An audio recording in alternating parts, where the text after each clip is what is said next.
आया है। जुआ खेलना हराम है, मना आया है। ब्याज खाना हराम है, मना आया है। वअहल्लल्लाहुल बैअ व हर्रमर रिबा, अल्लाह ने फरमाया कि अल्लाह ने बै को जायज कर दिया, हलाल कर दिया और सूद को हराम कर दिया। तो जो काम नाजायज और हराम है भाई, उनका सबूत आया है। अब तू हमसे कहता है ये नाजायज है, तो फिर इसका सबूत दे के नाजायज कहां है? बात समझ में आ रही है क्या नहीं आ रही है? इसका सबूत दो, नाजायज कहां है? देखो, हम लोगों से कोई सवाल करेगा तो हम तो सबूत भी दे देंगे, बहस भी कर लेंगे, ठीक है।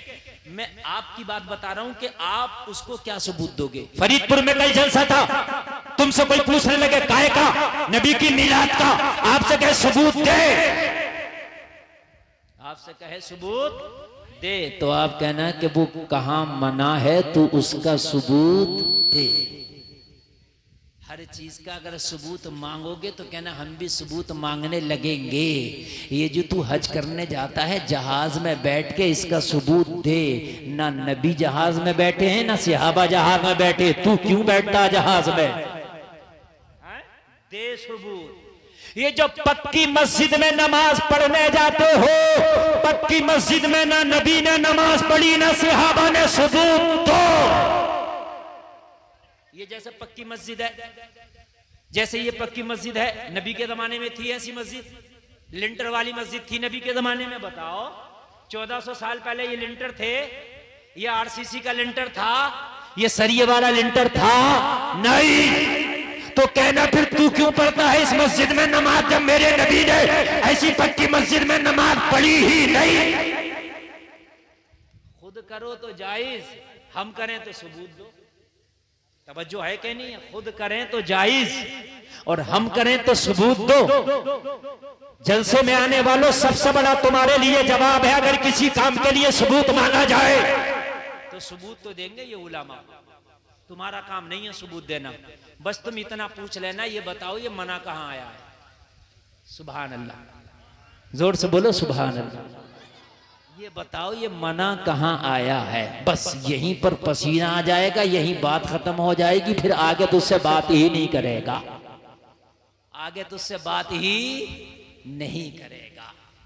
ये नबी का मिलाद है, नबी की पैदाइश की खुशी में आज फरीदपुर वालों ने ये कुमकुमे लगाए हैं, ये पिंडाल लगाया है, ये रोशनी लगाई है, लोगों को दावत दी है, सब आए हैं।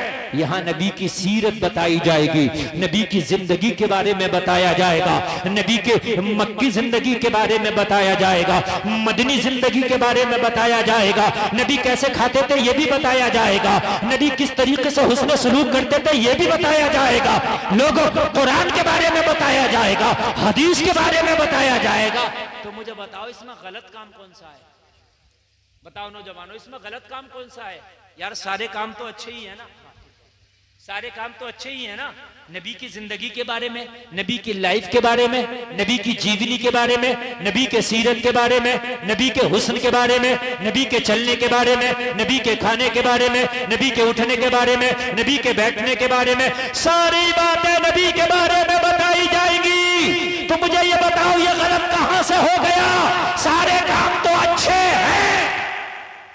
बोलो अच्छे हैं कि नहीं है? सारे काम तो अच्छे हैं, इसमें गलत कौन सा काम है? मुझे एक काम गलत बता दो कि हजरत इसमें ये काम गलत है, इसलिए हम इसकी मुखालफत कर रहे हैं। उलमा आएंगे कुरान से बात करेंगे, उलमा आएंगे हदीस से बात करेंगे। मुझे बताओ, आप आए कुछ सीखने के लिए आए, तो एक बात भी तो इसमें गलत नजर नहीं आती, फिर इसकी मुखालफत क्यों होती है? पता ये चला मुखालफत करने की वजह ये है, पहले ये खुद ठीक नहीं है, पहले ये खुद ठीक नहीं है। अगर ये खुद ठीक होता तो इसे अच्छा काम भी अच्छा लगता, और जब ये खुद ठीक नहीं है, इसका अकीदा खुद ठीक नहीं है, तो फिर तेरा अच्छा काम भी इसे अच्छा नहीं लगेगा, तेरा बेहतर काम भी इसे बेहतर नहीं लगेगा। अगर नबी की मिलाद की महफिल सजा ली जाए तो इसे गलत लगता है, और मुशायरों की महफिल सजाई जाए तो उसमें खड़े होकर दाद देता है। हाँ, खुद मुशायरों की महफिल सजाता है। मुझे बताइए आप, अब मुकम्मल मुतवज्जो हो जाए। ये थोड़ी सी काम की बात है, मैं बता रहा था अपनी बात तो मैंने शुरू कर दी, लेकिन मैं कुछ काम की ऐसी बातें बता रहा था कि हर आदमी ना जरा सी बात होती है फोन लगाता है, हजरत फला आदमी ये सवाल कर रहा है इसका जवाब क्या होगा, हजरत फला आदमी ये सवाल कर रहा है इसका जवाब क्या होगा। तो सारे सवालात के जवाब बर वक्त मौलाना तुम्हें बताएं, इससे पहले जरूरी है कि आप खुद भी अपने पास कुछ जवाब रखो। समझ में आ रही है नहीं आ रही है? अपने पास कुछ जवाब रखो ताकि आप जवाब दे सको। इसका अकीदा ही ठीक नहीं है जो तेरे मिलाद को गलत ठहरा रहा है, तेरे जुलूस को गलत ठहरा रहा है, तेरे जलसे को गलत ठहरा रहा है। अगर इसका अकीदा ठीक होता, अगर इसका अकीदा अच्छा होता, अगर इसका अकीदा कुरान के मुताबिक होता, अगर इसका अकीदा हदीस के मुताबिक होता, अगर इसका अकीदा सहाबा के मुताबिक होता, तो खुदा की कसम न तेरे मिलाद को गलत ठहराता, न तेरे जलसे को गलत ठहराता, न तेरी 11वीं को गलत ठहराता, न तेरी 12वीं को गलत ठहराता, न तेरा जुलूस को गलत ठहराता, न तेरे नबी के खुशी में रोशनी करने को गलत ठहराता, न नबी के नाम पर लंगर लुटाने को गलत ठहराता, न तेरी कुरान खानी को गलत ठहराता, न तेरी फातिहा खानी को गलत ठहराता, न तेरे बुजुर्गों से अकीदत को गलत ठहराता। गलत ठहराने की वजह यह है कि पहले ये खुद ही गलत है। जी जी जी जी बेशक खुद ही गलत है। अगर ये खुद सही होता तो खुदा की कसम ये गलत ना ठहराता। एक मौलवी है हमारे पड़ोसी मुल्क का, और पड़ोसी मुल्क का मौलवी है, नाम है उसका तारिक मसूद। इतना मशहूर आदमी, इतना मशहूर आदमी पूरी दुनिया में सुना जाता, और हमारे सुन्नी नौजवान भी बहुत सुनते, इन्हें पता ही नहीं कि सुनना किसे है और सुनना किसे नहीं है। इसीलिए तो कहता हूं कि यूट्यूब पे एकदम भरोसा ना कर लिया करो, इसलिए कि यूट्यूब पे पता नहीं कि किसकी हकीकत क्या है। तूने 8 या 10 मिनट की क्लिप सुन ली तो इससे ये पता नहीं लगा सकता कि ये बोलने वाला आदमी अच्छा है कि गलत है। बाकी यूट्यूब पे सुना और अपने जो उलमा इलाके के हैं उनको अहमियत नहीं देता। मैंने यूट्यूब पे ऐसा सुना है, यूट्यूब पे ऐसा सुना है। अरे यूट्यूब पे तो वो भी आ रहे जिनकी कोई औकात और हकीकत नहीं है। यूट्यूब पे तुम चैनल बना लो, तुम चैनल बनाकर तुम खुद डालने लगो, जो चाहो वो डाल दो। हर वक्त यूट्यूब वाले पर आपको एकदम ईमान नहीं लाना, एकदम उसकी बात पर यकीन नहीं करना। पहले उलमा से तहकीक कर ले, पहले तहकीक करने के बाद उलमा से पूछ ले। अगर तुम्हारे उलमा उसकी तस्दीक कर दे तो फिर बात को आगे बढ़ाओ। यूट्यूब पे एक मौलाना है, नाम है तारिक मसूद, आप जानते होंगे, बड़ा बहुत पॉपुलर आदमी, सब सुनते हैं उसको, हमारे सुन्नी भी सुनते, उन्हें पता नहीं है। उसने अभी हाल ही में एक बयान दिया है, उसने दिया है कि जो कुरान है इसमें गलती है। मौजूदा कुरान में जो अब है इसमें गलती है। अब सुन लो जरा, अब देखो अभी बातें कर रहे हैं नौजवान, अभी इनसे कल को कोई पकड़ के पूछ ले कि जरा बताइए मिलाद की, तो क्या बस मौलाना गुलफाम को फोन लगा दे, जैसे सांप ना काट लिया तो बेनजीर लेके चल रहे हैं जल्दी से। अबे खुद तो दवा रख, अभी अगर सांप काट ले तो उसको अभी तत्काल में क्या दवा देना है कि नहीं? अरे बात समझ में आ रही है नहीं आ रही है? असल में कुछ मालूमात की बात कर रहा हूं मैं ताकि आपका कुछ फायदा हो जाए, वरना मुझे पता किस तकरीर को आप पसंद करते हो, मैं सब जानता हूँ। 15 साल हो गए मुझे स्टेज की दुनिया में, रोजाना हजारों लोगों में बोलता हूँ, मुझे सब पता है। तुम यहाँ इसलिए आए तो मजा आएगा, जलसा मजे के लिए नहीं है, जलसा इस्लाह के लिए। सच्ची बात है, हक है। समझ रहे हैं? जलसा मजे के लिए नहीं है, जलसा इस्लाह के लिए है। अगर जलसा करने के बाद में और आप इस्लाह हासिल ना कर सके तो इतना पैसा खर्च करना, इतनी मेहनत करना, ये फरीदपुर के नौजवानों का भागना दौड़ना खुदा की कसम किसी काम का नहीं है। मकसद ये है, ये एक रात का मदरसा बनाया गया है, ये एक रात की दरसगाह लगाई गई है, इसमें आके सुनो और अपनी ईमान और अकीदे की इस्लाह करो। जलसे का मकसद ये है कि जलसे से पहले बेनमाजी था, अगर जलसा सुना तो नमाजी हो गया। नारे तकबीर, नारे रिसालत, जश्न ईद मीलादुन नबी मसलके आला हजरत। सुभान अल्लाह, सुभान अल्लाह, बहुत अच्छा। मुकेश भाई थोड़ा और बढ़ाइए आवाज, मुकेश भाई जी। दबरा थोड़ा सा और बढ़ाइए। वाह वाह, मुकम्मल तौर से मेरी तकरीर शुरू हो गई है, इधर उधर मेरे पास टाइम बहुत कम है। अगर आप ये सोच रहे हैं कि हम 1 घंटे के बाद सुन लेंगे तो 1 घंटे के बाद मैं चला जाऊंगा।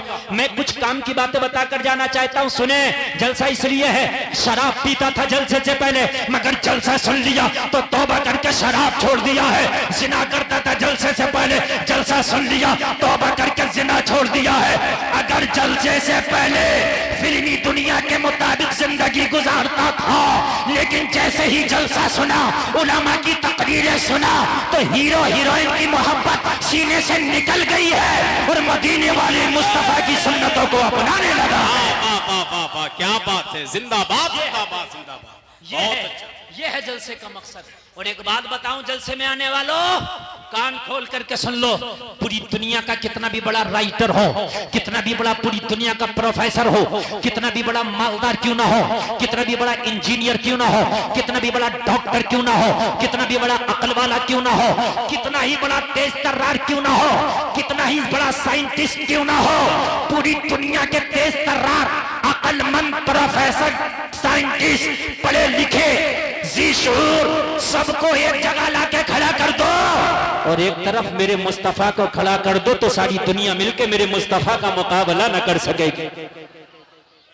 बेशक ना कर सकेगी। और तुम भाग रहे हो इस दुनिया के पीछे। इस मौलवी की बात अभी बताऊंगा, इसने क्या लिखा है, वो क्या बोला समझ रहे, मगर बात सुन लो। पूरी दुनिया मेरे नबी का मुकाबला ना कर सकेगी। न कल्चर में मेरी नबी का मुकाबला, न तहजीब में मेरे नबी का मुकाबला, न खाने में मेरे नबी का मुकाबला, न पीने में मेरे नबी का मुकाबला, न चलने में मेरे नबी का मुकाबला, न उठने बैठने में मेरे नबी का मुकाबला, न तिजारत में मेरे नबी का मुकाबला, न गुफ्तगू में मेरे नबी का मुकाबला। मेरे नबी की गुफ्तगू, रफ्तारो गुफ्तार, तिजारत, मेरे नबी का हर हर काम पूरी दुनिया से अफजल व आला है। बेशक हक है। पूरी दुनिया से अफजल व आला है, पूरी दुनिया से। सुभान दुनिया ने बहुत तरक्की की और दुनिया बड़ी नाज कर रही है अपनी तरक्की पर। पूरी दुनिया कह रही है, ओ हमने कितनी तरक्की कर ली, तुम इस्लाम के पीछे भाग रहे हो। हमने कहा दुनिया वालों, इस्लाम को पढ़ लो, खुदा की कसम तुम दुनिया को छोड़ के तुम भी इस्लाम के पीछे भागोगे। सुभान अल्लाह बोलो यार। दुनिया की तरक्की करने वाला भी आखिर में फिर इस्लाम को जब वो पढ़ता है तो कहता है मजहब इस्लाम ही लाजवाब है जी। अमेरिका के एक शख्स ने अरबी पढ़ी। क्या पढ़ी? ग्रामर सीखे कि कुरान में कोई कमी निकालूंगा। अब कुरान में कमी तो वही निकालेगा जो अरबी के ग्रामर को जानता हो, है? अरबी के ग्रामर सीखे, अरबी पढ़ी, फिर बार बार कुरान को पढ़ा, कुरान का तर्जमा पढ़ा। वो कुरान में तो कमी ना निकाल सका, अपनी कमियां निकाल दिया। वाह वाह वाह वाह, क्या बात। कुरान में तो कमी ना जी। निकाल सका, अपनी ही कमियां निकाल दिया जी। कुरान के मजहब इस्लाम को कबूल कर लिया। आज इतनी बड़ी दाढ़ी है, वो पूरी दुनिया में इस्लाम का प्रचार कर रहा है। ये है मजहब इस्लाम। वाह वाह वाह, बेशक बेशक। ये है मजहब इस्लाम, ये है मजहब इस्लाम। पूरी दुनिया एक तरफ ले आओ। आज नौजवान, क्या बात है भैया, क्या बात है? चैन ना मारा ना रे भैया, चैन यार, आराम से खड़े रहो। इससे पहले कि मैं कोई तुम्हारे ऊपर कोई बात बोल दूं, इससे पहले तुम खामोशी से खड़े रहो। हैं? मैं इतना हसास और तेज आदमी हूं कि कहां क्या हलचल हो रही है मैं सब जानता हूं, समझ रहे हैं आप? लेकिन मैं जो आपको तकरीर में मैटर दे के जा रहा हूं, ये बड़ी काम की चीज जो बताना चाह रहा हूं, और तुम जो सुनना चाह रहे हो वो भी मुझे पता है। इसलिए मैं जो कहना चाह रहा हूं, देखो हकीम वो है जो नब्ज देख के बताए कि मर्ज क्या है ना?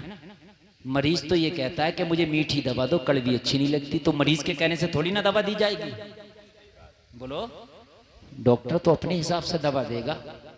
अब तुम्हें थोड़ी सी बात समझ में नहीं आ रही है, फिर भी खड़े रहो यार, खड़े रहो, कुछ ना कुछ इंशाल्लाह मिलेगा तुम्हें भी।